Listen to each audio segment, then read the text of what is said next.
So, let me set the scene. I was driving home from work the other day, covered in shit. Had a shit day, really. So I'm driving down. I see Stafford Street. I go, oh, Stafford, okay. I go down it. I'm like, okay, it could be a few intersections or something. Dead end. Is this the end for Stafford? Is he done?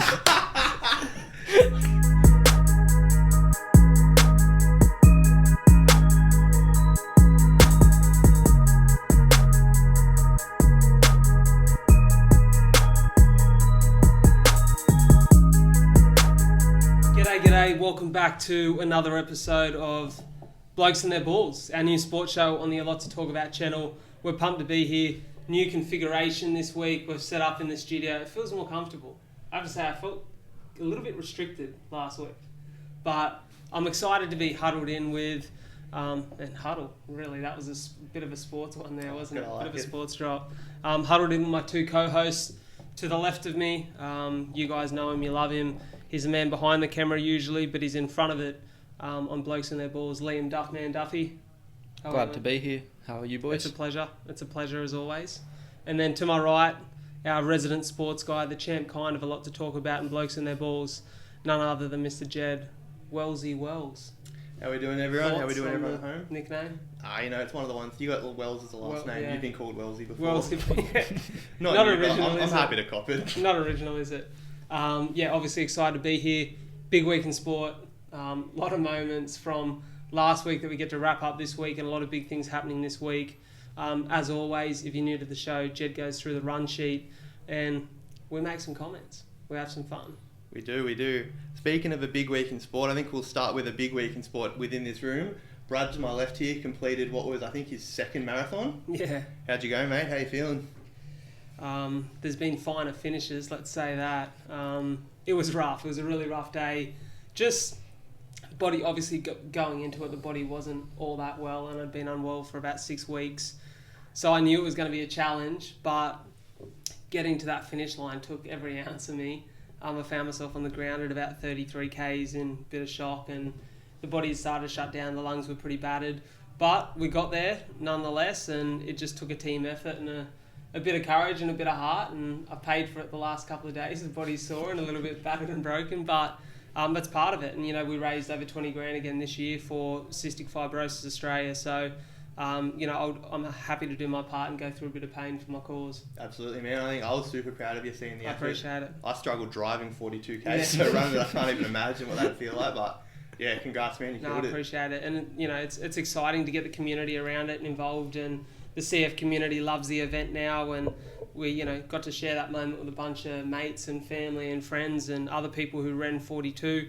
One of the boys ran 50, Mr. Joey Dixon. So I'm just really privileged. I've got so many good people around me that want to be involved in this event and support and put their body through that little bit of pain for the cause. So yeah, it was good to get it done, and 6 months until the next one. I was going to say, you got another one coming up soon? Yeah, May 14th, 2022. So, hopefully going to be prepared. I've already ordered a pair of Nike ID Vaporflies to make sure I'm ready to go. So I hope that $340 was worth every fucking buck that I spent on them. So nothing encourages more than new shoes. That's what they always say. It makes you feel some kind of way, I've got to say. All right, let's jump into. We'll do the plays of the week. We'll go through this every week. We talk about the headlines, the moments that we really felt sort of inspired by or just thought they were great to watch. We'll start with you, Kat. Yeah, for me it was actually guy I interviewed this week, which we're going to talk about later in the pod. Mr. Harry Garside was our bronze medal Olympian Tokyo 2020 or 2021 formerly, the boxer, and he went pro this week, which was really exciting to hear. Not many people know this, but for a long time in the past, boxers have had to be amateur at the Olympics, which means you forego a whole lot of potential earnings, a whole lot of potential income. And, this guy's been boxing since the age of 9. So to wait this long to go pro at the age of 24 now and, in a new prime for him and, with the skill set he has. And I think he's just going to be electric on the world stage. I'm so excited for him. So big credit and massive shout out to Harry Garside, our latest pro boxer here in Australia. Amen. Duff, what did you have happen, mate? I just want to say shout out Harry Garside. It's going to be sick. We don't have to wait another 4 years to see him box now. So yeah, exactly. Keen. But for my play of the week, I don't think it's much of a surprise here. Got my boy Kyler Murray. Yeah. Kyler Murray, dick hugger over here. So there wasn't really one play in particular, but his whole season so far has been pretty good. He's got the highest passing completion in the NFL, 74%, and then his run game, elite. Looking good. You're Kyler like the Murray. David Middleton of fucking what to talk about. Over here, fucking stats galore. I love it. I love the little pad he's got. Yeah.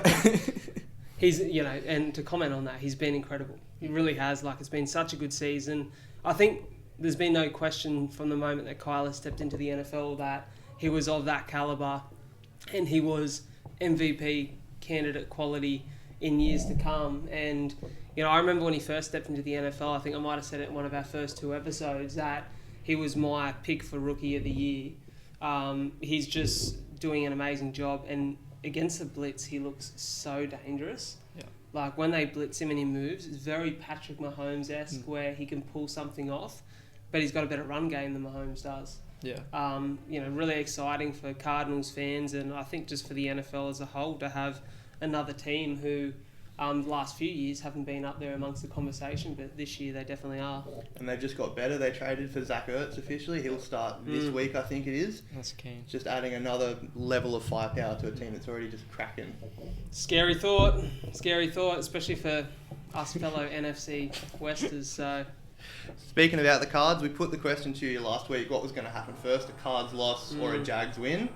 And we've seen it. The Jags, they had to go to another country to get it done. yeah. But they've won their first game of the season, and the Cards still have not lost. The Jags in London town. It's weird that they're doing these games in London. They seem to do it every year now. It's a staple to have those couple of games. I don't know how much it does for growing the game when you take the shittest teams in the NFL across the world to play in the UK. And I don't know if you actually ever really get UK fans on board. They're so passionate for their sport over there, and it's hard enough to get those guys to convert to something like rugby, let alone a game that is so long and takes so much time. But it's a staple in their trip every year, and shout out to the Jags, first win. And to be fair, due to the play schedule, they got their first win before the Cardinals even got a chance to get their first loss. So they were winning that either way. Yeah. I know that the NFL's invested a lot of money into getting games over in London. I don't know if it's Tottenham or one of those teams, but they actually put in money to build the new stadium with the sort of caveat that they would be coming over there bringing 2 games a year, trying to grow that audience. You almost think, though, that they might even be more successful bringing it over to a country like Australia where I don't know much about English fans. If you're listening, you're English, you love NFL, my apologies, our apologies, but Yeah. it just seems like there's such a strong contingent of American sports fans in Australia that... Well, here's my thing, right? The way I look at it as a fan is I've watched a bit of English rugby, and plenty of stars from Australian, Kiwi conferences find themselves over in England playing. Great example, former All Blacks fly half Lima Sopoaga. He's over there in the UK. I think he plays for the Wasps, and a bunch of other people. And they usually go over there at that point in their career where they're looking there, or France, and they want that good paycheck in a game that's slowly growing. But if you look at the union and the league, which have been a part of their makeup as a country, or as a number of countries for years now, they struggle with their fan base in comparison to the English Premier League and what even the lower tiers of professional soccer or football, as they call it, over there receive as far as fan base goes. I find it hard to think that if you introduce a whole new game that is so foreign to them, it's going to really build any sort of support base. The only reason I can think they've gone there as opposed to somewhere like here is just pure population numbers. But for me, I'm like, if you actually look at the NFL as a whole, there's actually a lot more Polynesian stars that play in that game now.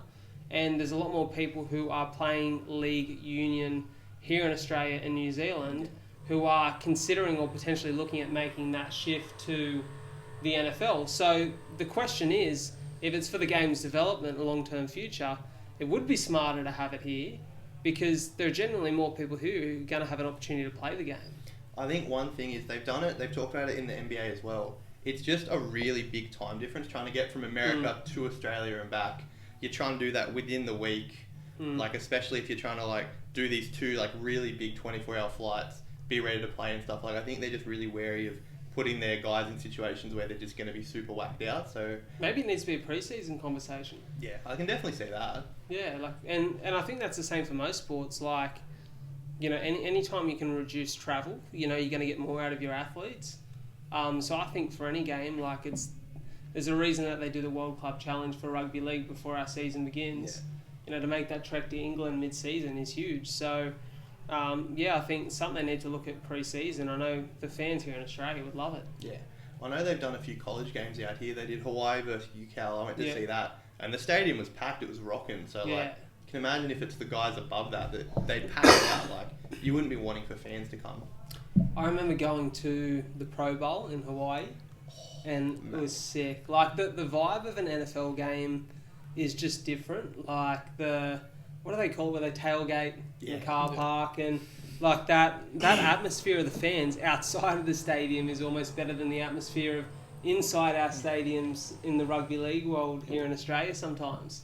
So I think Aussie fans, we've got to do a better job, and to be honest, our organisations and games need to do a better job of making it affordable for people to attend games, and we need to look at ways for people to be able to attend.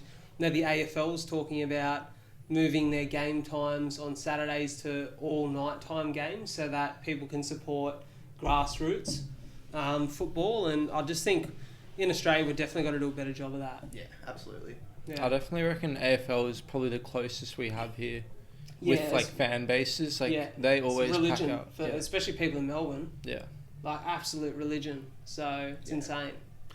And that's the thing, you probably don't see it as much up here. Like, I know we've got the two Sydney teams, but like I think NRL still has a stronger base at the moment. I think it definitely is shifting. But yeah, I've got mates that have gone down to Melbourne to watch the footy and stuff, and it just looks like a whole other like universe down there. Like, they're crazy for it. I went to a game in Melbourne, but it was probably the wrong game to watch. I watched the Swannies play St Kilda, and at the time St Kilda were last on the ladder. And obviously bringing a Sydney team with the bottom team on the ladder, where Buddy Franklin literally tore him a new asshole for the whole 80 minutes. It was just the atmosphere was shit.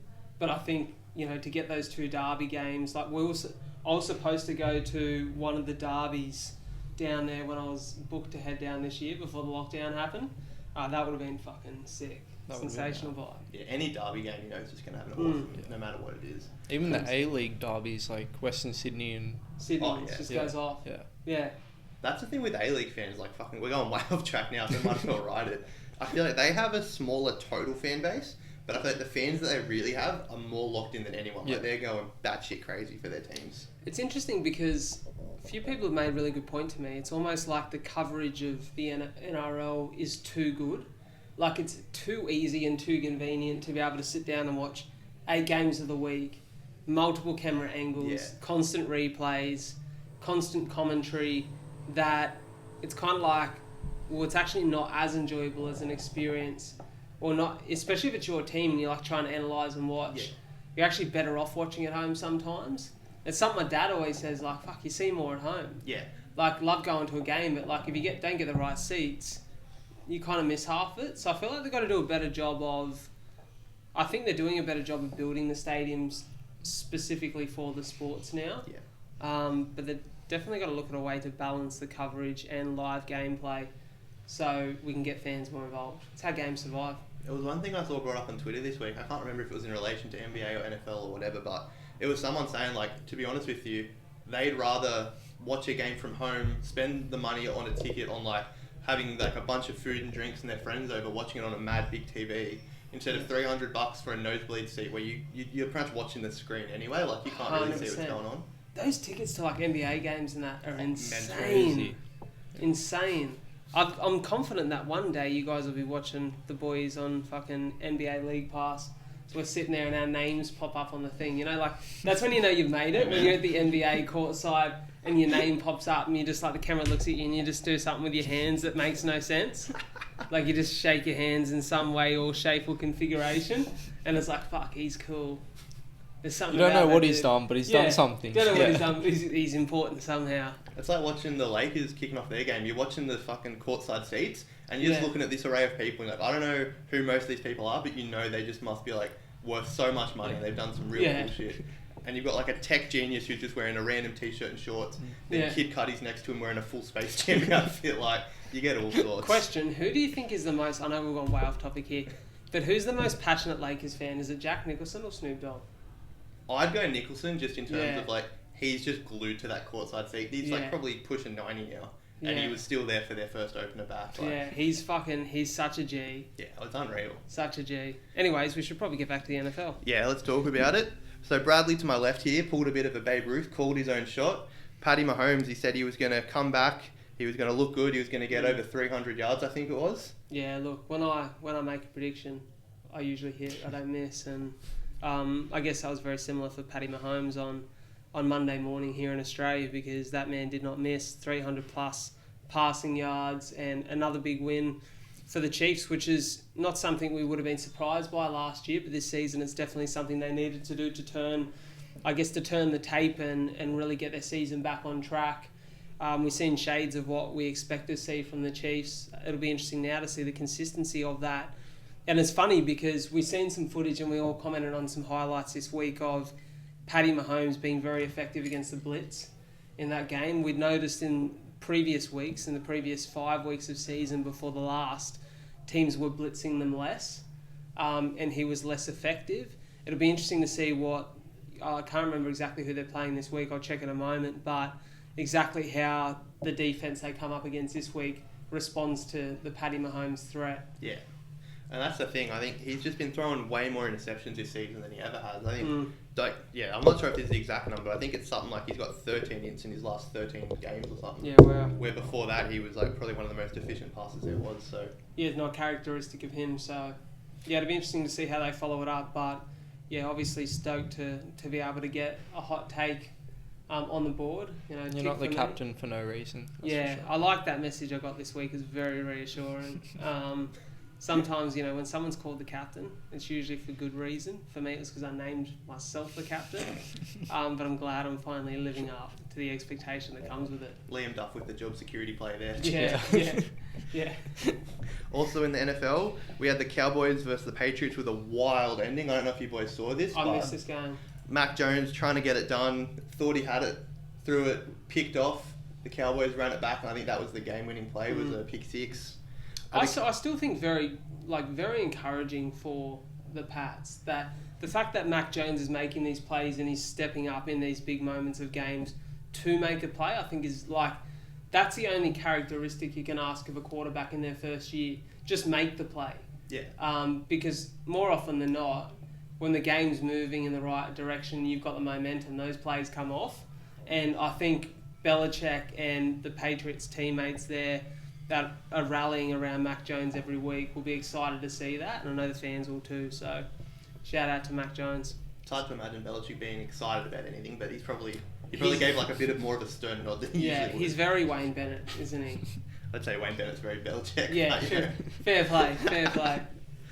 But yeah, are the Cowboys for real this year? That's my question. It's a good question. Dak looks good. He surprised me. I didn't think he'd be as strong coming back from that injury, which was horrid. But they look really good. I haven't had the chance to catch many of their games. I tried to catch some of their highlights because he's been of interest to me this year. But they look good so far.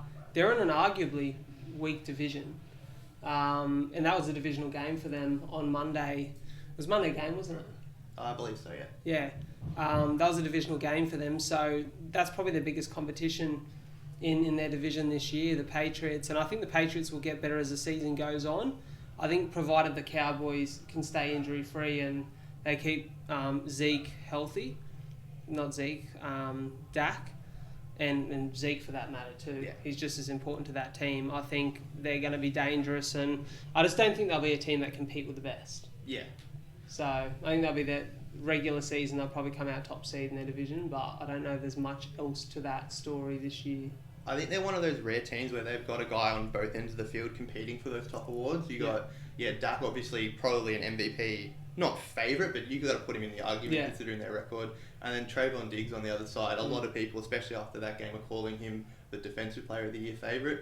I think it's just when you've got two guys that can come on and do both things at the same time, I think you've got to be considered at least, again, not a favourite, but in the mix for sure. It's a great dynamic. They're an exciting team to watch for sure. Speaking of another exciting team to watch, the Bears. Just kidding. This week was a rough one for me in terms of football. It's always a tough one when you're playing up against Green Bay, you know. We talked about derby games before. It's a derby game where one team's just completely dominated the other team for as long as I've been alive. Yeah, it's a rough go for Chicago fans in the football world. They just doesn't matter what they do, who they draft, they just can't seem to pull it together. And it's kind of a sad story. It's a positive story for Green Bay because I think we were worried a little bit after that first week that the narrative this year would be very different to how it's now going. I think they've only lost that one game at the start of the season. They've been on a roll now. But, you know, Chicago fans, it's grim days. I don't know if it gets any better at any stage this season. I think it's going to take time, and it's going to take allowing Justin Fields to develop and build a squad around him. But, you know, it's a 5-year game, really, for the Bears. I think it's at the point where the front office, the coach, and the players are all on different timelines. With Justin, you want to give him this season to just go out there, throw heaps of picks, get really messed up, learn the game at an NFL level. But Nagy knows he's pretty much coaching for his job. That's why he didn't want to start Justin going forward. That's why he did all that other bullshit. But you see it now. It's just, I think everyone sort of realised that Justin's not going to lead us to the promised land in year one. No. It's going to take a while. What about Chicago's new owner, hey? Aaron Rodgers? Don't do it. The worst part about that is like... Hold on. I've missed this. Did you miss it? I've missed this. What's going on? Aaron Rodgers owns Chicago now. Rodgers ran through a touchdown, and I think it was because a fan was giving him the double bird. So he turns to the crowd and says, "I own you. I've always owned you." And the most heartbreaking thing is no one can really argue with it in Chicago because he's just been haunting their nightmares for 20 years now. So you get shit talked to and you're like, you got to take it, and it hurts a little bit more. I like that. All the arguments are like people being like, "Oh, well, that was a pretty rude thing to say," and you know when you go on that route, you've already lost the argument. For a minute, I thought you were saying he actually bought the Chicago Bears, and I was like, probably one step. What a fucking spin of events! But I'm like, yeah, I get what you mean now. And then a bit more news. Desean Watson obviously been in the news over the last 6 months to a year. A lot of allegations against him. Yeah. I'm not sure what the progress of those inquiries actually are, but he hasn't been playing for the Texans. News came out that the Dolphins were looking to trade for him. Yeah, it's funny. I spoke to a mate of mine yesterday who's a big Dolphins fan, and he's like, makes no sense to me. We don't need a quarterback. Our quarterback's not the problem. Our problem is we need a run game, and we don't have that to offer at the moment. So, if anything, we should be looking for a running back. And I think probably Dolphins fans are probably on the same page. Desean's very talented. When Desean's on. Like, he's an incredibly talented quarterback, but those personal issues, when you don't get on top of them and when they're lingering, regardless of, I've not looked too far into the inquiries, whether they're true or they're not true, when those sort of allegations and things are bouncing about, you're not going to be on your best. Regardless of whether you're playing or not. So I think he's got to sort out his personal situation before he looks at playing great football for any team. Yeah, I think it's a twofold issue as well. Like, number one, I think the old adage, when there's smoke, there's fire. I think it's something north of 20 allegations from different women. So I think maybe them, like, if people want to pull that whole card of like people are doing it for clout and attention, I think that's a bullshit card anyway. But it's very, very, very hard to imagine that many people doing it. Yeah. And number two, if you're a general manager, you don't know what's going on. He might get suspended for years. He might get kicked out of the league entirely. I just think it's a terrible move to try and trade for a guy like that. When you have Tua there, who's only in like year 2 or 3, like, I feel like it's too soon to try and move on from him, especially for a guy like Watson. And Tua's had great moments too.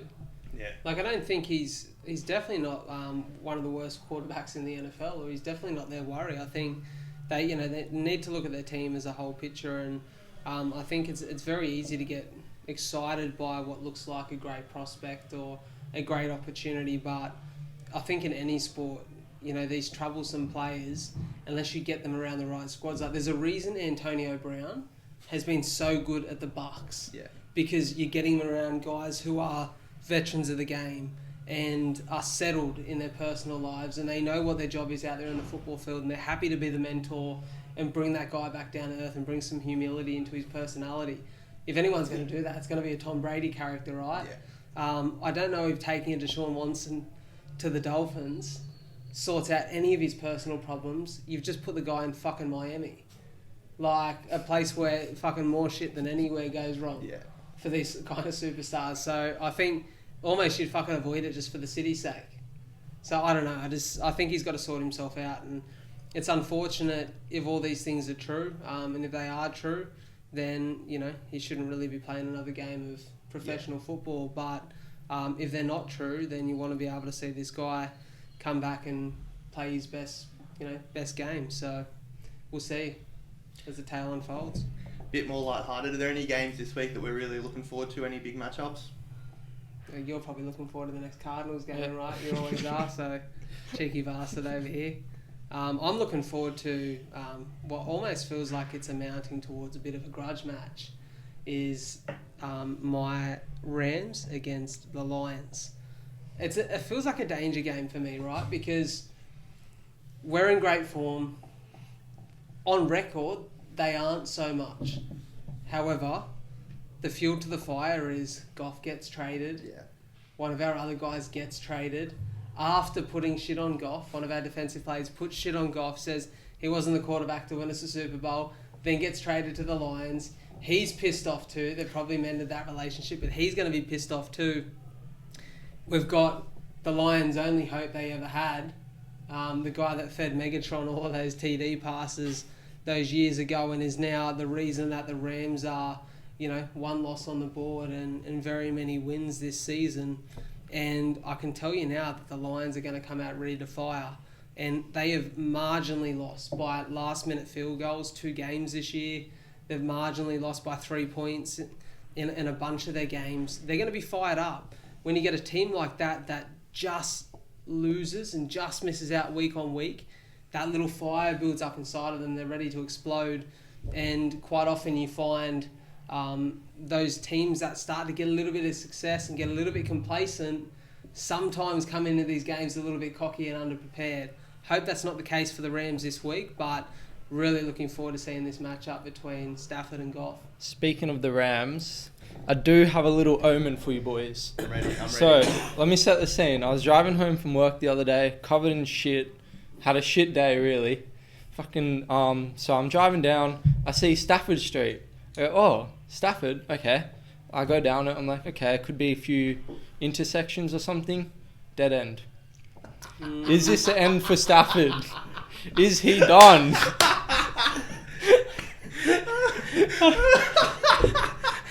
That's going to be the play of the week, eh? That's it. That's my play of the week next week. Holy fuck. We're introducing a new section called Duck Crystal Ball, where every week he's going to bring in a prediction based on the wall around. Oh, that's so good. Fuck, I don't even know how to comment to that, hey? Oh. Fuck, what, to be honest, I'll say, even as a huge Rams fan, if that's the end for us, fucking fair play to you, because that was fucking iconic. Oh, you know what's funny, to talk about streets for a minute? There was a moment earlier in the year where I was out, like, West Apto, Kembla Grange way, looking at this land, and I was like, I'll go around the back way to have a look. So I drove into this back street, and I'm like, Captain Street. Found it funny. Got my phone out to take a photo, and I look at the corner, and it's Captain Street cornering Duffy Street. Jesus. I'm like, what's the fucking chances of that?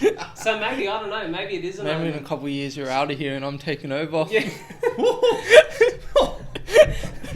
Like, I'm going to have to sign fucking contracts. Yeah, I'm staying out of this one. Yeah, I'm getting the lawyers in next week, Jesus Christ. That was unreal. No, I think it's a good omen, and I think it's the end is in sight, and that end is Super Bowl.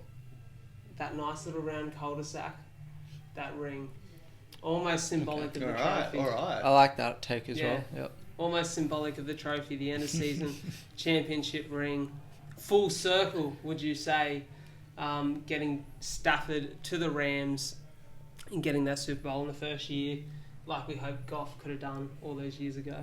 I feel bad for Goff if that's what happens, man. Mm. But at the same time, we're in the conversation this year. Absolutely. Yeah, definitely. The question for me will be just who those other competitors are. The Ravens look good so far. The Cardinals look great. The Cardinals have got to be up there amongst the favourites, and I can imagine anyone who put money on the Cardinals at the start of this season must be really fucking excited because they look great. it's going to be a big year. I think the Chiefs will firm nicely. Yeah, The Browns, the Bills, they're all here, there, a little bit everywhere. But fuck the NFL, it's an exciting season. Anyone can beat anyone. It feels super wide open for the first time in a long time. In a long time. It's a good first year to be joining in. Yeah, 100%. Such a wide it's a good year to be a fan. Yeah. Of the Cardinals. Yeah. Yeah. Yeah, exactly. Not the Bears. Look, the Bears had a really tough go. Aaron Rodgers, but we've got a nice easy game next week against Tom Brady. Yeah. So. I like it. Also, Jed, I was wondering, what came first, the Bears or the Bulls for you? The Bulls. Bulls, okay. Yeah. Yeah. Actually, here's a conversation on that, because I thought about that this week, right? Yeah. I was like, I'm sitting here in a Philadelphia Classic tee. It's not a 76ers tee, but it's just a tribute to the home of my basketball team, right? And it's been some rough times. Yeah. It's been rough weeks. The reason I was a Philly fan was Ben Simmons, as you all know. He's now a bit of a no-show as far as 76er season looks like going. And it's sad times, and I was a little bit upset, shedding a few tears, just like, do I love this club anymore? And I do. I've decided to stay loyal, right? But it made me think, let's say, for example, not if, but when, a lot to talk about takes off and it reaches new heights and stratospheres for the podcast and media content world. And, the studios in LA and New York City and Chicago all start calling her names. I just thought, if I moved to a city in the US, would I ditch my loyalties and support the home team?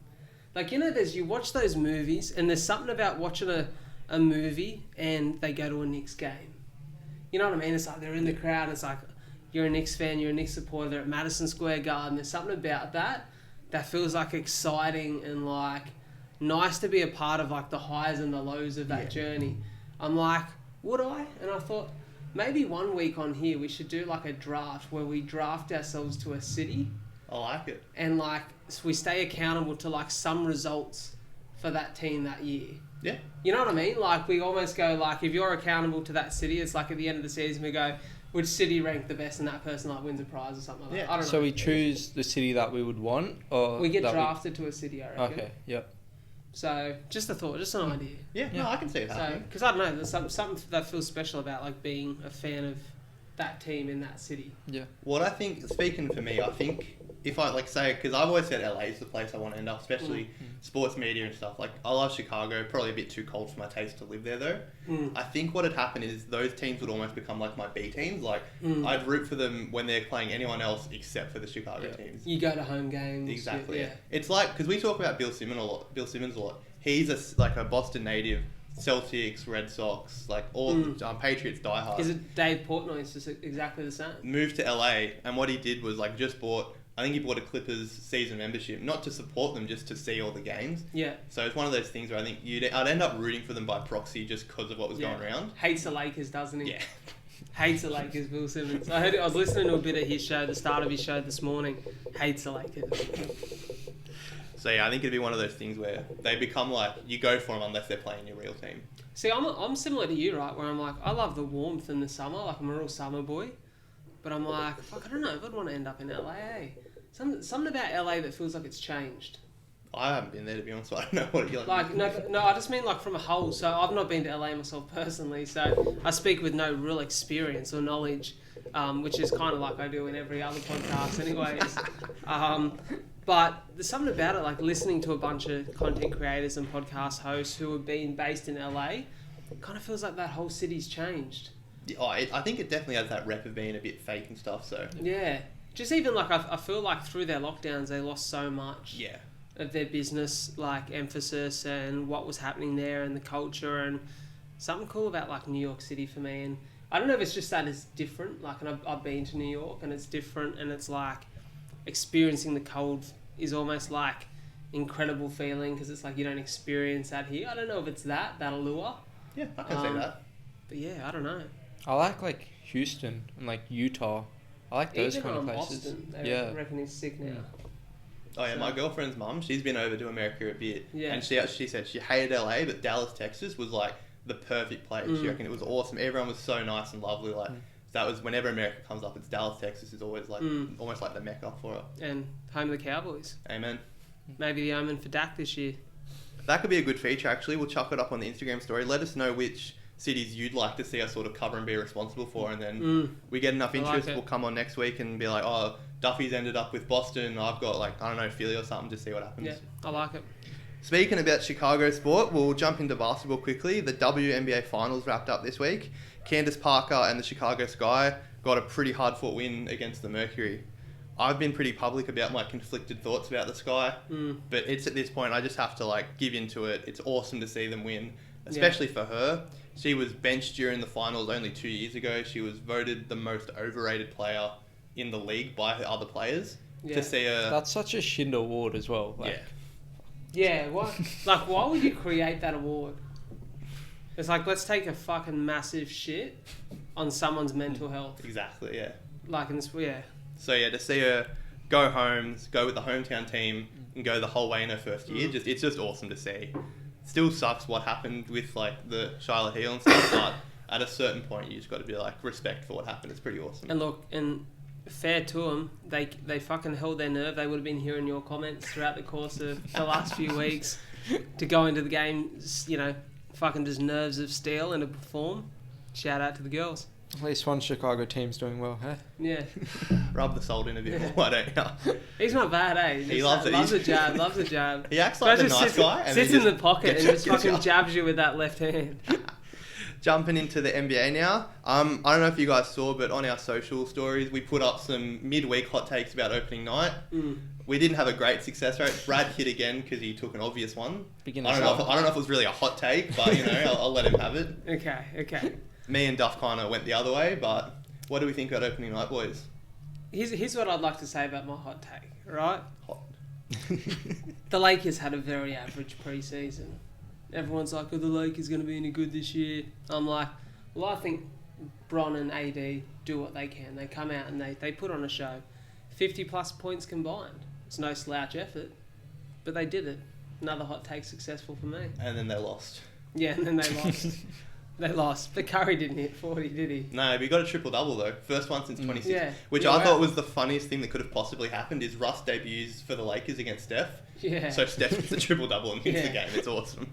I think Steph's such a character. I love Steph. Yeah. Like, he just seems like a good dude. He's the kind of guy you want to support. The kind of the athlete, like, you want to be in his corner. Yeah, I've always rooted for him. And, you know what? And like I said last week, there's something about a super team where I'm like, I kind of want to see him fail. Yeah. You always got to go for the underdog. Yeah, like it's that underdog story. So I'm like, fucking, you know, maybe the Lakers have got a surprise coming for them this season. This super team they've created, who at the same point in time are quite old.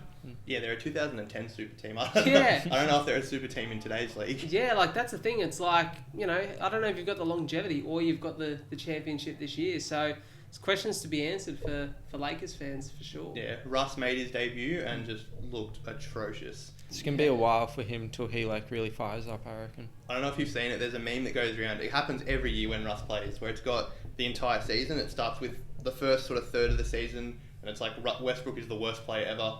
There's a little bit in the middle where it's like kind of changing.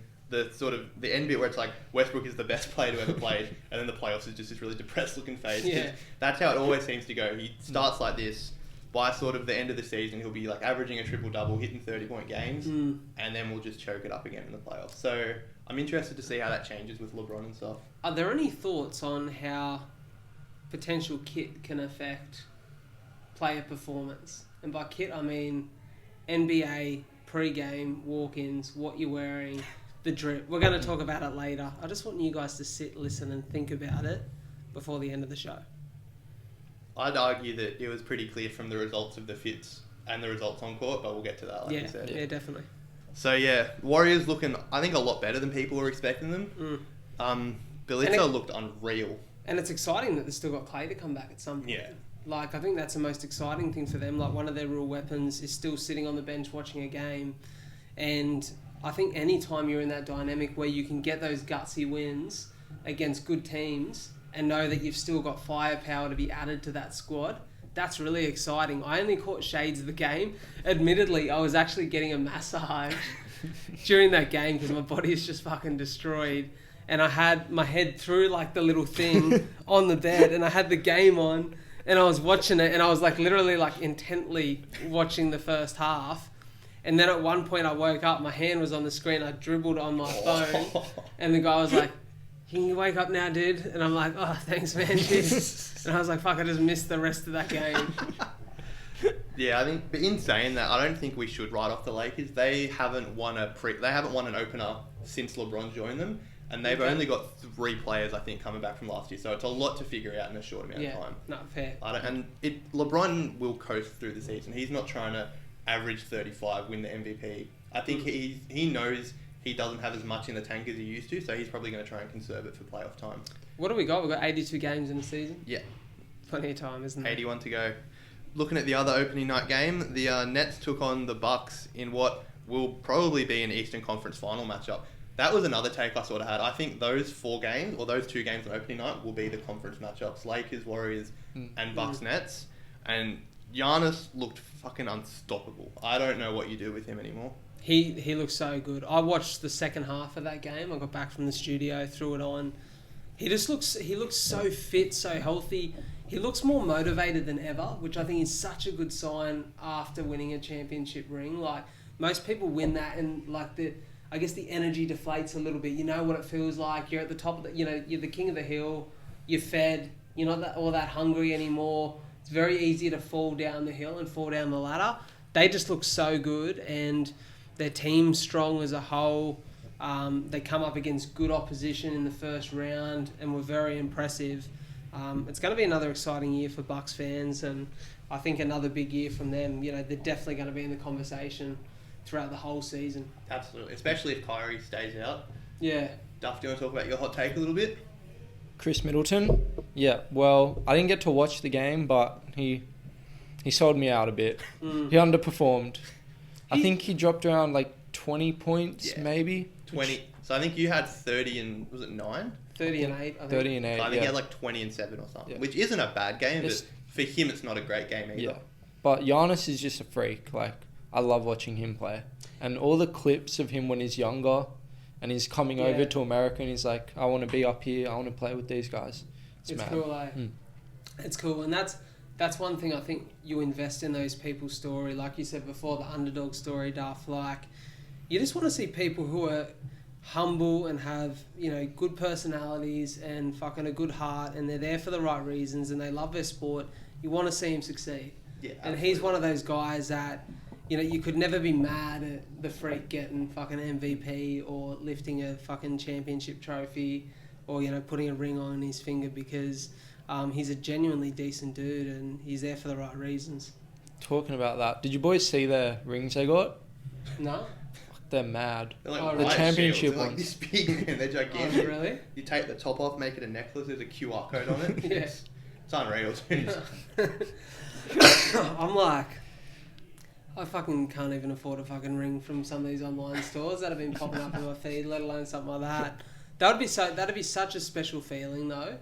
Like, to be able to have that memorabilia and share in that moment with teammates. I know, like, you see what's also sad, what's been really sad for me to watch is over the years, have you ever watched the show in Vegas?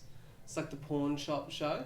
Oh, yeah. And, like, you see a bunch of guys' championship rings that are floating around for sale and stuff, and you're like, that's fucking sad. Like, you'd hate to be at that point where they haven't made enough money or haven't had enough security from their career, that, like, something that's so special and signifies a moment in time that you're on top of the world, that, like, you can't hang on to that, or that can't be something for your family or something for greater purpose. That's another thing I was wondering about. Do they actually wear them out, or do you reckon they just keep them locked up in a box? Some people do. I don't know if I'd wear it. The photos of Brady going to like dinners and shit, and his like whole hands are covered in them and stuff. Yeah, that's mad. I feel like it'd get annoying sometimes, and you'd always be paranoid. Yeah. Like, I only wear these little rings and they piss me off sometimes. Like, imagine one this big on your finger. Like. I've got fucking off-white sunnies and I'm scared to put them down on some tables. Well, I'll probably nick them next time you do. Yeah, exactly. I've seen this fake eyeing them off.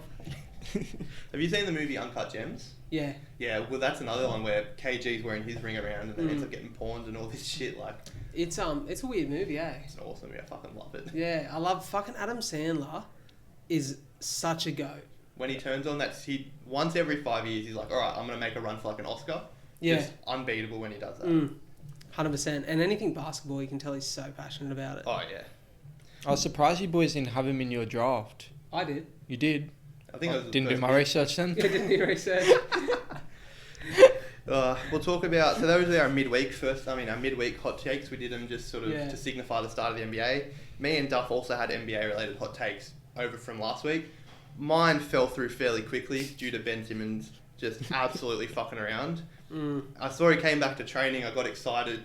That was my undoing. I woke up whatever morning it was to all the reports that he got kicked out of training, he got fined, and then he got suspended from the first game, meaning he couldn't play, he couldn't score a three, and he let me down. Duff kind of went 1 from 2. He said the Hornets would win and Bouknight would shine. What ended up happening? Well, Hornets won. I was at work. The boss was giving me shit because I was just constantly checking the scores. Half time, they're down by like nearly 20. I'm like, fuck, that's all. That's gone now. Were they actually down by 20? I don't know if it was 20, but it was at least like They 15. went on a 24-0 run. Yeah. Oh, shit. That's what I mean. Melo's my boy. He's got it. Yeah. Then, how impressive is he, though, for a young guy? Oh, he's unreal. He's clutching those moments. He's the best show in basketball right now. Yeah. Yeah. I think we should call them the Hollywood Hornets. Ooh. I like that. All right. Because they're all show, but they're a performance that we want to watch, and they're able to tick those boxes. And I think we've spoken about it. Like, they're not going to be a championship team per se, likely this year. They could be, but okay. we'll see. Okay, maybe they'll go on the Cardinals run and fucking shock us all. I'm not sure. Maybe it's Duff's year. Maybe it's the Duff man's fucking year as a supporter. But Definitely wasn't with the Dragons, but maybe in American sports. Yeah, American sports.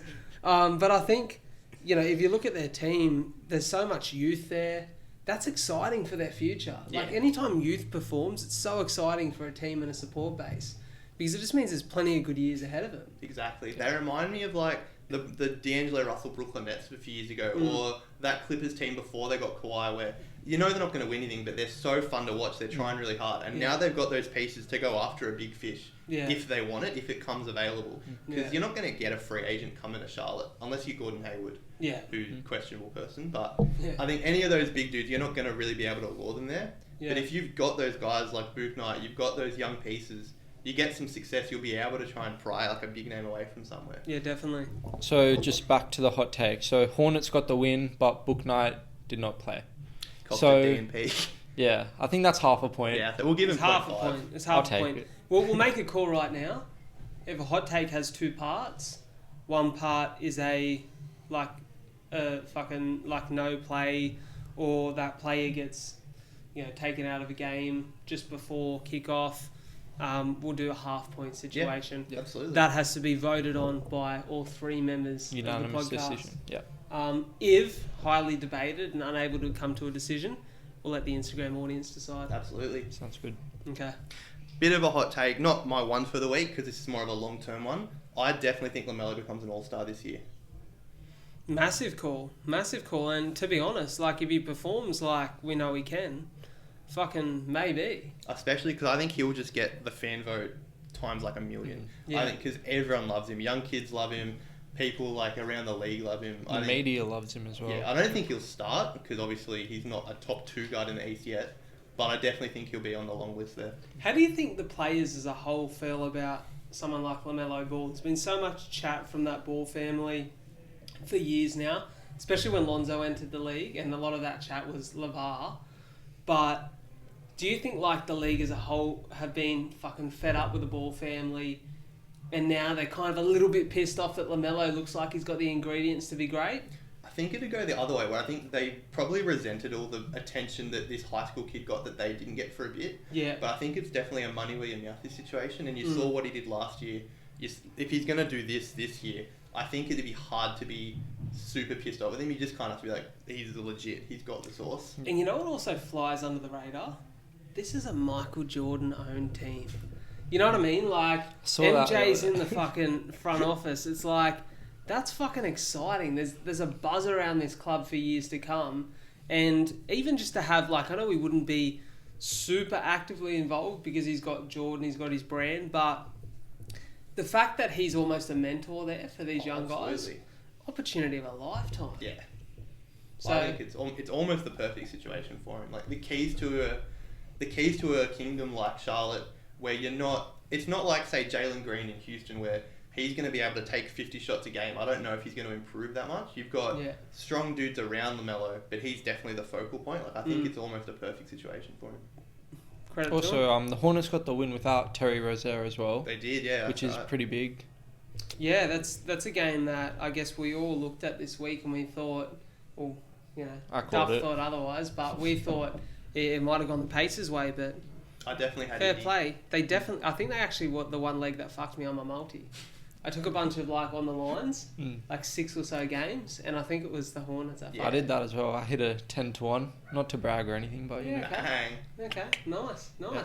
I actually hit 2 trifectas on the weekend. Wow. Alright, everyone. Who needs Dazza anymore? Yeah, I know. Daz's job's in fucking question. Shout out in that game to Chris Duarte as well on the Pacers. Sort of a low pick in the draft, but 27 on his debut just absolutely went nuclear. It was unreal. That's huge. Let's talk about Ben Simmons, because we haven't talked about him enough. Everyone at home's probably wondering, why aren't they talking about him? Where is he? I don't know what's happening anymore. He went back to training camp, then was training with his phone in his pocket, then didn't want to do all the drills, kicked out, suspended. They've said they're not going to trade him. I don't know if he buys in. I don't know what the fuck's going to happen at this point. Yeah. At this point in time, the only trade I can see Ben Simmons getting is a trade to the fucking military front line. Like, that guy just needs some fucking discipline or some... Like, it's gotten to the point where you said earlier, off camera, you were kind of on his side a little bit at first. It's like, I can understand there was all of this bullshit last year about wanting to trade him, then not trading him, then him having a big year as one of the best defensive players and as being the top seed in the East, and then moment in the finals doesn't get a plan, he cops the blame. No wonder he's pissed off. But it's at the point now, this isn't serving anyone. Exactly. This is just the argument that continues to fucking find a losing side. And I'm at the point where I'm like, if Ben Simmons wants to play NBA in the next 2 years, 4 years, the remainder of his contract, he's signed for another 4 seasons. Shit needs to change. Yeah, it's getting ridiculous. It's going to get to the point where if you're inactive, clubs go, fuck, we don't want to borrow you, man. You're not getting any better if you're off the court. Exactly. So an athlete doesn't get better when they sit on the sidelines. Fucking, I found that out in my marathon on the weekend, right? Like, you don't get fucking stronger when you're sitting on the sidelines. So I think Ben Simmons has got to have a really good hard look at himself. And I think someone in his life, a mentor of some sort, maybe Mr. LeBron James, who's been very vocal as a Ben Simmons supporter in years of past, needs to come to his fucking rescue and say, hey, you need to get your shit sorted out. You need to get that ego and fuck it right off and figure out exactly what the resolution to this problem is, because right now you don't have the answer. Yeah.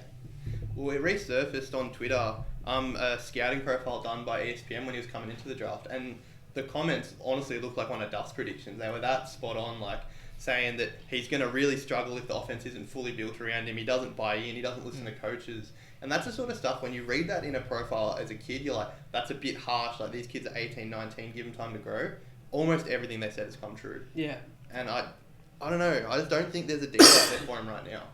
Like, they were looking at Dame, but Dame's now said, I'm not leaving Portland. And I don't think he will this year. I think he gives Chauncey that 1 year to sort of see where things go. Yeah. The issue is, it's happened late enough in the season, even though we're only week 1. Players are committed to what they've designed and built in pre-season, in off-season, what the future of that looks like. That to go and change that, to learn a new game with a new team, under new coaching staff, with new players and teammates, with the uncertainty of whether you gel or not when you've spent that off-season, pre-season bonding with the team that you have, it's a big risk for anyone. Yeah. And really what needs to happen here is Ben Simmons in crisis, another player in crisis, that both have no other option but to leave that basketball team. Yeah. And there needs to be that common, that common trend and that common crossover where they can make a trade. Whoever loses less if they keep that player. That's my opinion now. Like, it's at the point where another 4 seasons of Ben Simmons, for whatever he's fucking worth or whatever we've paid him, who cares? We're losing out right now on Ben Simmons. He's a depreciating asset. Yeah. Get him out of there. Get him out of Philadelphia. I want to see the arse end of him.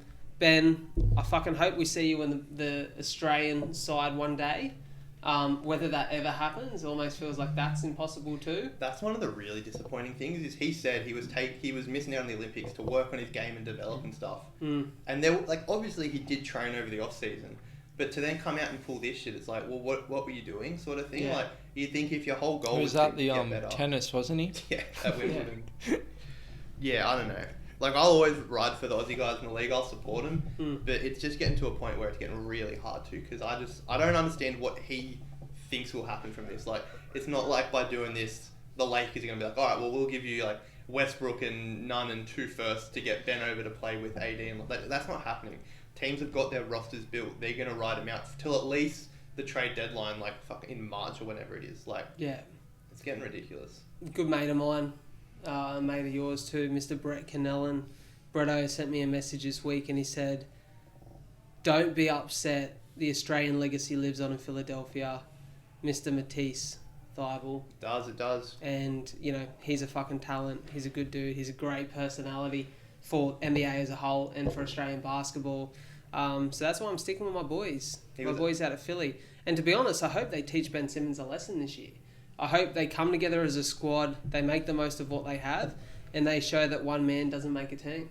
And Philly didn't, to their credit too, they didn't look as bad as I thought they would without him. Embiid finally had some really good spacing around him. There were some photos came out where he's got punched the entire paint to himself. Matisse on defense just was with Ingram all night, made his life horrible. Yeah. Like, I don't know. That's what I don't think without Ben they're gonna make like the conference finals or anything. Like, I think Embiid still needs a running mate. Yeah. But I don't think they're gonna drop to be like a lottery team or anything like that. Where do you think they sit at the end of regular season? If Ben doesn't come back, yeah, I'd say probably like 4 to 7 range.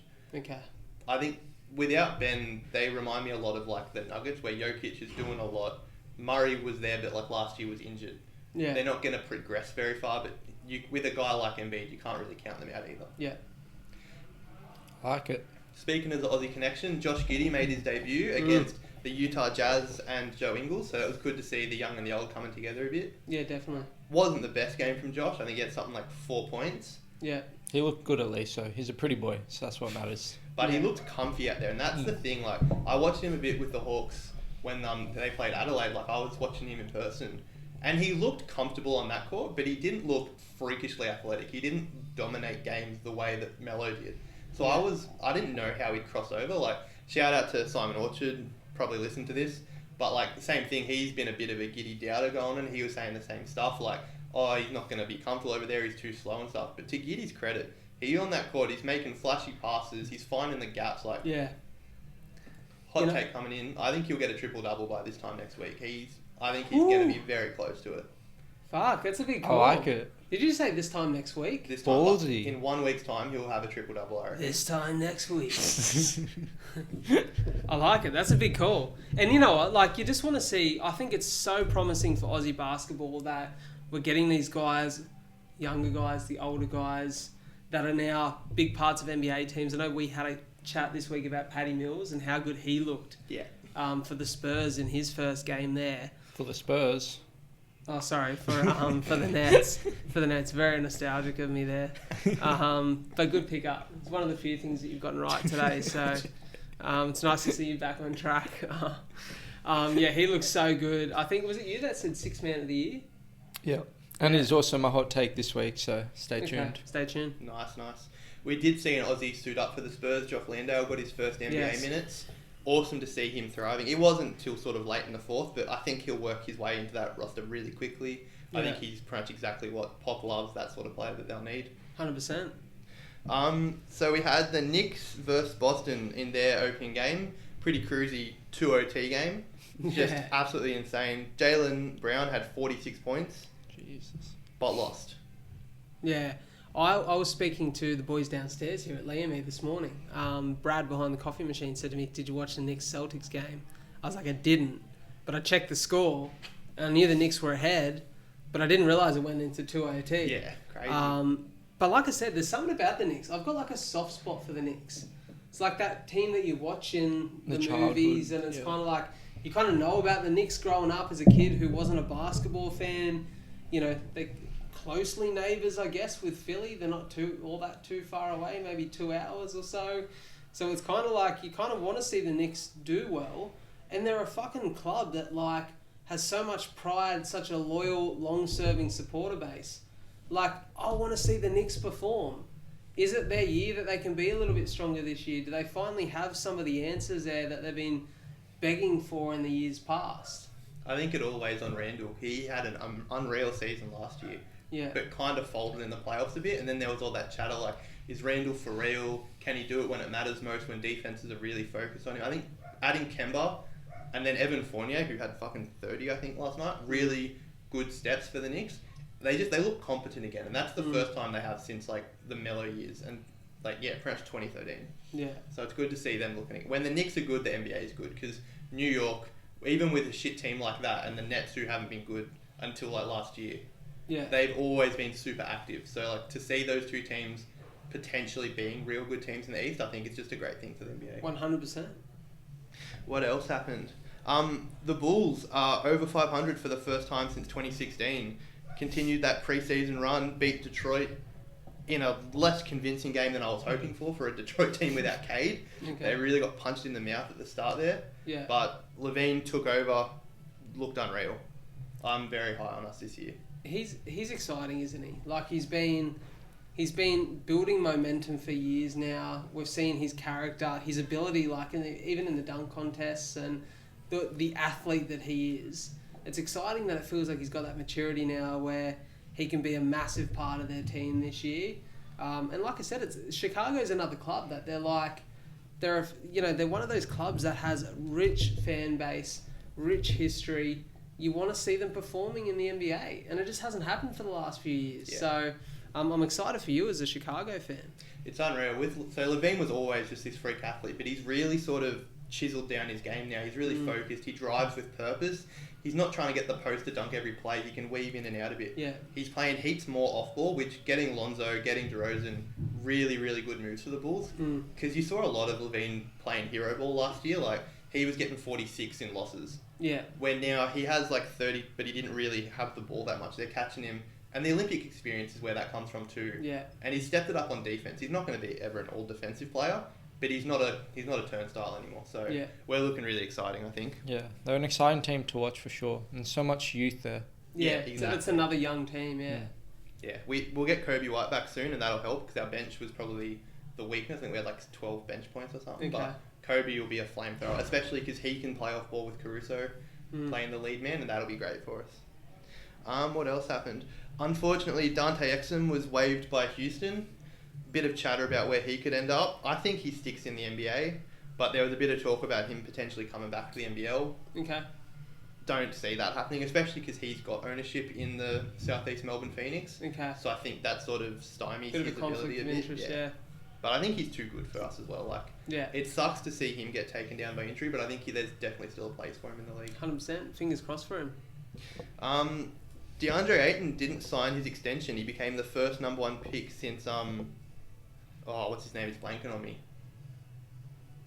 Tony Bennett, I think the first number one pick since him to not sign an extension, which, considering his role in the finals last year, is ludicrous. Like, Robert Sarver's known for being cheap, but they gave Mikal Bridges an extension. They gave Landry Shamet an extension. They don't extend Ayton. I don't understand what's going on there. That's pretty sad to hear, isn't it? Like, especially for a first pick. It's that hard thing. It's like, people, do they live up to the potential? Is sometimes the spotlight that's shone on someone so overwhelming that it kind of takes away from what they actually did do. Yeah. And, it's sad to hear. Hopefully he can find his feet again and find himself on a contract somewhere. We've got Zion injured. He's got a foot injury or something. They're not really sure of his progress. David Griffin before the season was like, he'll be ready to go for the season. Then game one rolled around and he went and was like, I didn't mean the first game of the season, I meant during the season. But apparently he's weighing over 300 pounds, which is about 135 kilos. No wonder his fucking feet are sore. Fuck me. The food must be really good in New Orleans. Yeah, walking around with a fucking squat rack on your back. Because that's the thing. When he's good, he's going to be one of the best players in the league. But we just haven't seen him get that chance yet. Well, he's exciting because he's like that. He's that Shaq style figure, isn't he? Yeah. You hear that little wisp in my voice there? Did you hear that? Well, I got excited when I said Shaq. There's like a little whistle. he's got like that. He's that powerful body that you want to watch. You want to watch him fucking go up and fucking take guys down with him as he fucking hangs off the ring. Like, there's something intimidating about that. It's nice to see, and it's great for Pelicans fans. You know, he's one of those guys that he's going to be a massive star of the game for many, many years. But with those big guys who play those physical, explosive games, injuries are a problem. Yeah. In any sport. So he needs to get that shit sorted. He's only young. You'd prefer to see him to take that little bit of time to get these things right and have longevity of career as opposed to a shorter career that is hampered in the end by injury. Yeah, definitely. And I think if I'm a Pelicans fan, I'm starting to get a bit of PTSD, a bit worried, because you're seeing almost similar to the same situation that played out with Anthony Davis, where really good on a team that never fully utilised him. Free agency approaches and suddenly there's whispers. It's pretty well documented Zion wants to end up in New York at some point. So I don't know, if I'm a Pelicans fan, I'm very worried about what the team can put together around him that complements his play style. Yeah, definitely. We'll move on and talk a bit of boxing now. Been a big week for Aussie boxing. First off, we had Brock Jarvis making his USA debut. Took a lot of damage but ended up winning via TKO. Did you boys get a chance to check this one out? Checked out some of the highlights. Yeah. Didn't see a lot of his highlights. What the highlights I seen was him against the ropes getting fucking sorted out for a few minutes there, and credit to him, absolute resilience to stay in there. He's got a great chin. He was able to stay on his feet, defend himself, and keep moving and keep trading shots. I heard the ref say at one point, you need to show me something, and he continued to show something and come away with a really gutsy win. Trained by one of our Aussie greats, Jeff Fennick, which is always nice to see, a couple of Aussie boys combining. And boxing in Australia is something that, we've really lacked those superstars for a couple of years. We've had guys like, Jeff Horn and, that was his name, wasn't it? Is it Jeff Horn? Yeah, Jeff Horn. I had a mental blank there. Have his moments, but he was not really that next level, that class. He beat an old Manny Pacquiao, on his way out. And I think to see these young guys coming through, really exciting for Aussie boxing. And boxing's one of those sports that, Australia really struggles to get behind because we don't have people we can relate to or stay in tune with in our scene. We've only really had those heavyweights that sort of jump in and out of the rankings. So really excited for this next couple of years, and seems to be a lot of great young talent brewing in Australia. Speaking of that, we saw Harry Garside finally go pro. Friend of the pod, Sam Tolhurst, did a pretty awesome shoot with him. You did chat with him this week. Anything you'd want to sort of chat about that came from that convo? Yeah, just incredibly hard worker. We spoke about what's really interesting to me is where guys' styles and personalities as fighters come from, and it was quite funny. He was talking about the dynamic of and the contrast of his parents and their personalities growing up. Dad's a roof tiler, very regimented, very routine, very sort of out down to earth Aussie bloke, says it how it is. Mum's a medium, speaks to dead people. He's like, Mum's got crystals all around the house. He's like, I kind of found myself somewhat in between those two, and that's what his personality is. He's very forward about being who he is. He's unapologetically Harry Garside, the authentic, true, through and through version. And you love to see that. It's what makes characters in these sports. And we know, specifically in combat sports, characters are what sell fights. Then if you've got the weapons and the dynamics as a fighter once in that ring to perform in those fights, it's a really great combination. And I think there are going to be many left, right, good nights in Harry Garside's career. And I'm really excited for his prospects, not only as a professional boxer now, but as a man who's devoted to being back in that Olympic squad in 3 years' time and taking gold at the 2024 Olympics. It's very exciting, and he was also very open about the fact he wants some Aussie bloke to come out in his weight class and dust up a few people at the Commonwealth Games, take gold, and he's like, I want to know that I've got some work to do before next Olympics. And, another Aussie kid coming out and proving that maybe I'm not the best boxer currently in that squad. He's like, it's going to give me something to work for. And I love that attitude. So really excited for his future. Very thankful for his time in what's been a crazy couple of months to come on the pod and to share his story. And he's invited me to go for a run. And if any of you guys follow him on Strava or see the paces this man puts down, I won't be taking that invitation anytime soon. But maybe a coffee with Harry Garside in his new hometown of Bondi very soon. Yeah, I'm keen to just see him fight again. He's got some crazy talent, and he's still so young. He's 24, right? Yeah, he is 24, and Been boxing since he was 9, so it's almost instinctive at that point in time. It's such a young age to start. When I watch these boys box, it makes me want to become a boxer. And then I'm like... so motivating. Yeah, and I'm like, fuck, let's go do it. And then I get in and I get hit. I'm like, not for me. I'm not made for this, eh? I said to him, I was like, mate, I'm ugly enough. I don't need to be fucking shots in a fucking ring. I think he's probably close to a perfect role model for Aussie kids at the moment as a sportsman. Paints his nails, does ballet. Not that those things specifically are what all kids should do, but just the fact he's unapologetically himself. Yeah. He's open about everything. He's not afraid. I can imagine boxing would have a fairly toxic fan base to a degree, especially with guys being guys and being manly.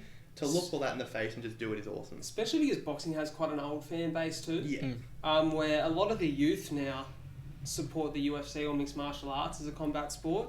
But I think for him, like you said, just an amazing role model for kids to be comfortable being themselves, to be comfortable in their own skin. And I hope he continues to have the success he deserves. Definitely. So big future ahead. Yeah. We'll keep it with the Australian Olympians. There's a good little tie in there. Emma McKean is officially being recognised by this great city of Wollongong. The new North Beach Surf Club Pavilion renos are happening, and when they're complete, they'll be named after Emma, who had, I think, close to the best Olympic campaign of an Australian ever. Yeah, it's so exciting for our area. We're always proud when we have athletes that go professional or have them big moments on the world stage. And, the Olympics is the biggest stage in the world, and we wait so long for it, and we waited a little bit extra this year for Tokyo. And, for her to have the success she's had and, have the swim school here, McKean Swim School, named after her family, in their name, family run, and to now be able to, I guess, pay tribute to her and her success in a town that loves the beach and loves the coast and loves to swim and be in the water.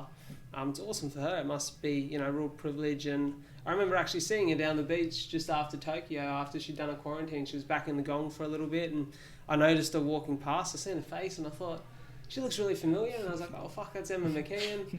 So it's nice that she comes back home, and, she's still obviously got family and friends here and great connection to the area. So, yeah, really proud of her and glad we can pay tribute in whatever way. I can actually claim that I've actually raced against her. Oh, really? Back in my old swimming days, they used to come down, her and her brother David would come down for Christmas, and they'd do the squad stuff. Okay. We did, I think it was a 50-metre race. It was one of the drills we were doing. We dive in at the same time. By the time I'm up out of the water stroking, I look up and she's dead set close to the end of the pool. I think she'd almost finished while I was under the water. She's a freak. Yeah. So yeah, just awesome. And I think it's cool for her as well to get out behind the McKean name a little bit and have her own thing that's just for her. Because there's the McKean school that was for all of them, but this is her thing because she's done something really cool. 100%.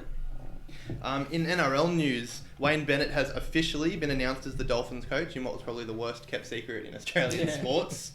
But yeah, we talked about it last week, I think it was, just how good he's going to be for that new club.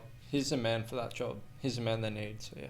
Yeah, and I think, look, anytime you bring a club like that into the frame, you can imagine that a few of the guys who are going to end up there are maybe those NRL players who are on exile, haven't, been on the best behaviour, maybe have been a little bit lacklustre in their performances and need that little bit of guidance. And Wayne's a guy with his experience and almost that grandfatherly nature, or that fatherly nature, where I think he'll do a really good job of pulling players in a line.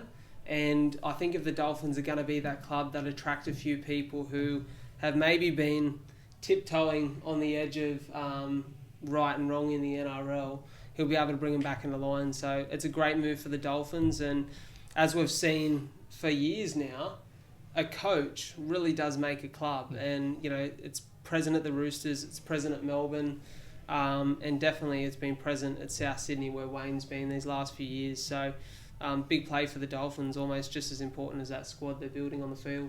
I've got a bit of a hot take on this. Okay. We're going to have to wait a couple of years, but I reckon Corey Norman gets a job there as either 6 or 14. To be honest, it actually makes sense. He's Queenslander. He's one of the very few at the moment who can't find a home. He's got that halves experience. They're probably going to pick him up for a deal. Yeah. Hopefully Corey can get the job there, and Corey enjoys a little bit of fun too. So I'm sure he'll be excited to be positioning himself on the Gold Coast. It could be a really good play for the Dolphins. Yeah, definitely. Quick one just in the NBL. The Illawarra Hawks have announced that they've signed Xavier Rantham Mays, so replacing Travis Trice, they lost due to the vaccine Yeah. whole situation. He's looking like he's going to make them a really fun team. He's done a lot of videos with Jordan Lawley, who trains guys like Zach LaVine and a few other dudes in the NBA. Oh, amazing. So he's looking like he's going to be a real fun player. Going to be great for the Hawks. Big season coming up. Yep. And then we'll look at the UFC. So we've got Costa coming up against Vettori with a fight night, I think, this weekend. Yeah. Bit of controversy though. Costa has already announced he's going to be coming in overweight and has tried to make a plea for a catchweight. It's just, I don't know how you can be so unorganised. Been verbally agreed upon. My mate Foons and I speak about this a lot. Fully a fan of the whole catchweight idea for fighters when it's not a championship fight. But it gets to the point where it's like, you can't be doing this shit a week out. Yeah. Paulo Costa, you know you've had a fight. It's not the first time you've done this. I guarantee it won't be the last. They need... Izzy said it in... I don't know if you guys have seen that clip. Inside the ring post-win, Izzy saying to Dana, we need to fucking penalise these guys more than fucking like... I think it's like 30% of their purse or something. He's like, penalise these guys fucking 80% of their purse. Like, fucking make sure that they cop a fucking fine. Because here's the thing. If it's not for a belt, I'm like... If I'm the opposition, my opponent's come in heavy, I'm like, well, I fucking trained for 12, 16 weeks in camp for this. Yeah. I need to make my money too. I'm still going to take the fight. Exactly, yeah. Right? But I've put my body through the punishment of getting to weight. I'm now stepping in there against a guy who's going to be bigger, healthier and stronger because he hasn't gone through that weight cut. I suffer the consequences if I get knocked out. It hurts me. So they need to penalise these fighters to the point where it's almost financially crippling to step in there off weight. And really, the truth and the hard truth of the matter is, if you don't want to cut that much weight, fucking fight up. Yeah, exactly. Fight up in the weight class above. You don't have to cut that much weight. No one's asking you to.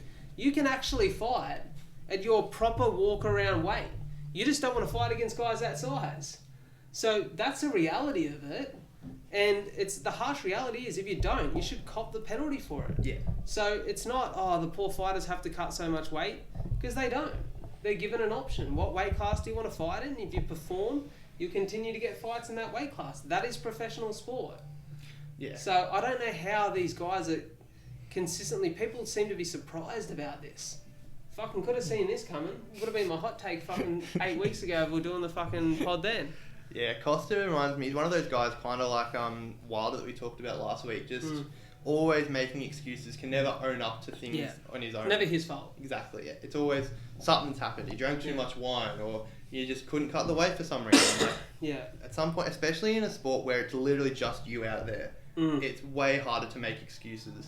The next one, he got an awful burrito or something like that when they actually popped in for all the fucking gear he's on. So that's only a matter of time. Yeah, it'll happen. We'll introduce a new segment this week. We're doing Drop Kick of the Week, but not drop kick as in awesome sports play. Drop kick as in just complete fucking idiot. Yeah. Last week was John Gruden. It was a bit of an unofficial one. We hadn't coined it yet, but we sort of came together. We realised in the sporting landscape, a lot of fuckwits. There's going to be one a week. This week, one of Brad's favourites, Conor McGregor, has been charged with assaulting an Italian DJ. Yeah. Now look, let me explain some context behind Drop Kick of the Week, right? So this isn't the segment where some guy has a not so good game and we put shit on him, because we ain't about that.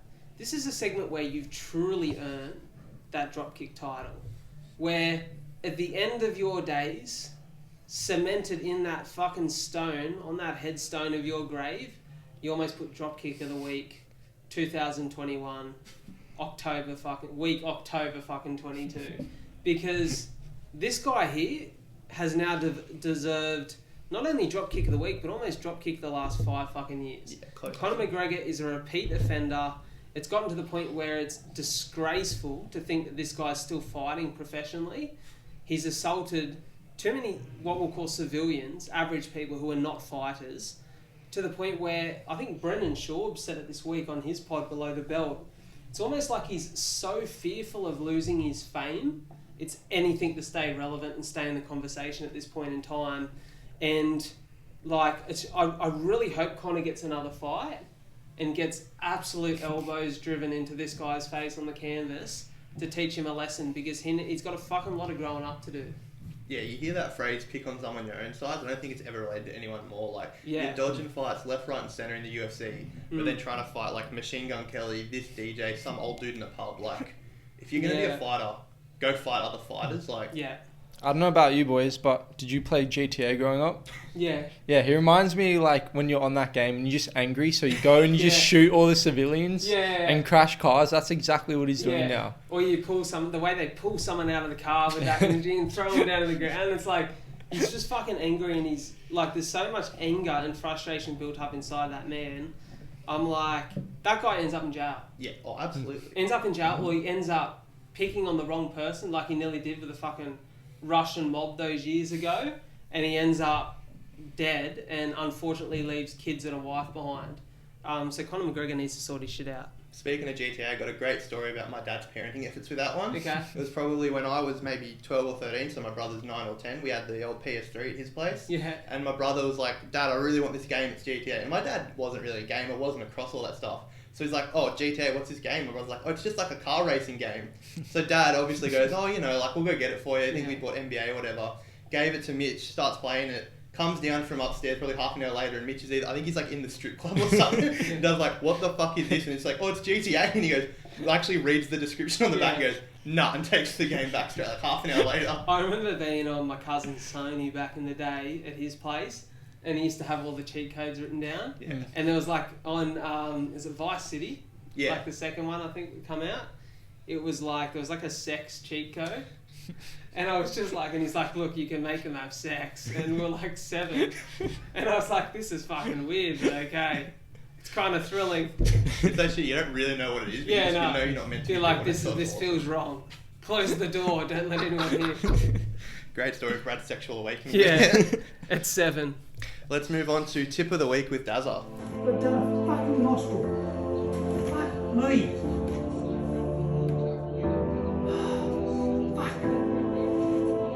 Tip of the week with Dazza. So he's come through with a couple of Sydney, hopefully, clutches for this week. How'd we go last week? I'll have to check the exact stats on last week. Maybe we'll put it in the show's description today, but it was actually not bad. I think he got 1 or 2 up. There were definitely a couple of placings in the big race.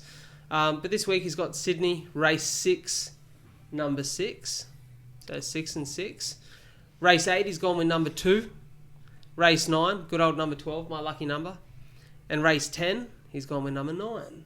He's gone with number 9. So you know the drill, guys. Daz's tip of the week, wins 30% of the time, every time. I'm going to run some footage, hopefully this week, with some, I guess, reactions. I like it. You would have all enjoyed the audio segment of his reaction last week, which is comical, but definitely common in our household. So Daz's tip of the week returning, and at the moment he's job safe.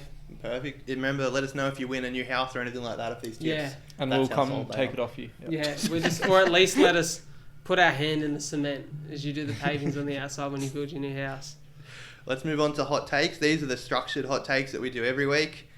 At the scoreboard currently, I'm got 0 points. Cap's got, are we counting the midweek one as part of the official? No, we'll just do... So for the official, Brad's got 1 and Duff's got 0.5. So I think we need to really up the ante. I need a win here. So like I talked about before, my hot take is by this time next week, Josh Giddey will have recorded a triple-double. He's got, his next games coming up are against the Rockets tomorrow, the 76ers on Monday, the Warriors on Wednesday, and the Lakers on Thursday. So he'll have played 4 games by the time we're back here, and I reckon he'll have at least 1 triple-double. All right, my hot take for the week. So I'm actually going to play a big one here because I want to give you boys a chance. So I'm actually going to pick... I'm going to give myself the leeway of 1 loss, but I'm going to pick the whole NFL week's winning teams. Oh, okay. Baltimore, Cincinnati, Baltimore win. Green Bay, Washington, Green Bay win. Miami, Atlanta, Atlanta win. Giants, Carolina, Carolina win. New England, New York Jets, New England win. Tennessee, Kansas City, the Chiefs win. LA, Detroit, LA win. Vegas, Philly, Philly win. Ooh. Arizona, Houston, Cardinals win. Tampa Bay, Chicago, the Bucks get it done again. San Fran, Indianapolis, that goes San Fran's way. And Seattle, New Orleans, without Russ, the Saints win this one. So we're going one point leeway there. 1 point leeway. So you got to go 13 out of 14. Yeah. Yeah, okay. I like it. My hot take is Kyrie who? I have Patty Mills to carry Brooklyn on his shoulders. Okay. We'll do just for the next week, so we I can like all. What's our parameters on that? Averaging a certain amount of points or leading the team and stuff? We'll go 3. So they'll probably have 4 games. Yeah. We'll go Brooklyn 3 out of 4 wins. Patty Mills over 20 every game. Huge. I can see it. He looked awesome in that He first looked game. awesome. Hopefully he gets a game time. FIBA Patty Though, continuing and through. I'm going 3 out of 4 because they've got the Hornets on Sunday. So, Okay. they're going Fair to lose that play. one. All right. They're going to Fair lose that play. one. Fair play. So yeah, let us know if you've got any other hot takes coming in. I think those will be some good ones. Let's wrap it up with Fit of the Week. We had the NBA starting off, and those boys love to get dressed up for a good occasion. So we saw some incredible fits. We picked 3 that we think really encapsulated the whole thing, and then a cheeky little NFL one there just to keep everyone interested. Why don't we introduce the first one with Brad? Because I think that was his pick. LeBron, that dark black suit with those shoes. I think they were Prada or LV. Oh, yeah, Prada, I think they actually, were yeah. Prada. Those chunky fuckers. I loved them. The comment section didn't really love them. I know Duff didn't love them. I thought they were mad. I just thought he looked fucking baller coming in for the first game of the season. He was ready for business. That was the post where he called himself LeBron Wayne, alluding to Batman. Yeah. Yeah, like you said, the suit with the sort of joggers, I didn't love it when I first saw it, but it was like, it aged like a fine wine. The more I looked at it, the more it grew on me. Just like Bron. Exactly. My pick is almost the polar opposite of that. It was Lamelo with his 3-piece neon suit to match his Porsche. He also had some chunky black runners on, but hey, I love Lamelo. I love everything he's about. He's the funnest dude in the league, and that outfit was just unstoppable. Amazing. That clip of him walking off the press conference stage, he looked like a superhero. Super villain, actually. Yeah. Like the Riddler or something. And then the third one, Brad said he's going to wear this to the pod next week, actually. Wow. Okay. Russ Westbrook takes some Velma inspiration with a nice singlet, neck scarf, and bootcut jeans look. Yeah, very Scooby-Doo-esque.